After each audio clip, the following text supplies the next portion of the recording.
So Governor Murphy's former chief of staff will finish Senator Bob Menendez's term. Murphy announced his choice today, selecting George Helmy, saying he's the ideal leader. Murphy passed over Representative Andy Kim, the Democratic nominee. After nearly 2 decades in the Senate, Menendez is set to leave office in disgrace on Tuesday after being convicted of taking bribes and acting as a foreign agent. Eyewitness News reporter Darla Miles is live in Newark with more on Governor Murphy's new choice. Darla? Sade, George Helmy has led a life of public service, but it's mostly been behind the scenes working for Governor Murphy and Senator Booker and for the late Senator Frank Lautenberg. But now that is all changing. He's stepping into the limelight, headed to a divided Congress to fill the seat of a convicted felon. New Jersey deserves its full voice and representation on the floor of the United States Senate. That second voice heading to the floor of the U.S. Senate when it returns in September will be George Helmy, Governor Murphy appointing his chief of staff Friday morning in downtown Newark. You will never find a person who has served others so well.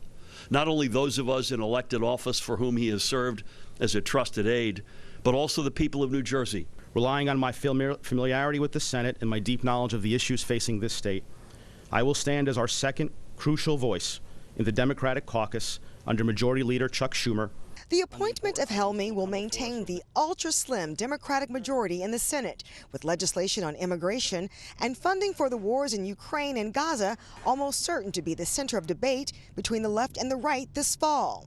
Helmy will now legislate alongside Senator Cory Booker, who for 3 years he worked for as state director. I would say the same to my former boss, Senator Cory Booker.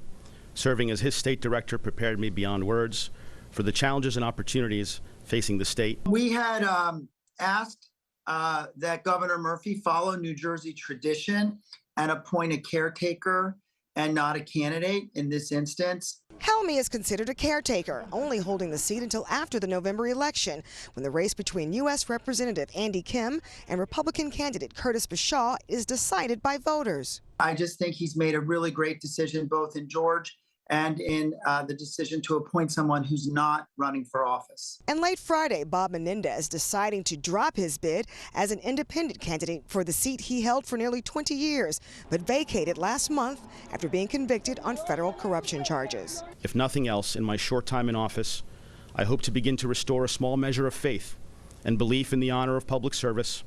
Then I believe I've done the job correctly. Now, after the November election and those results are certified, Governor Murphy says Helmy will step aside. He will appoint the winner of that election to the seat, be it Republican or Democrat. In Newark, Darla Miles, Channel 7 Eyewitness News.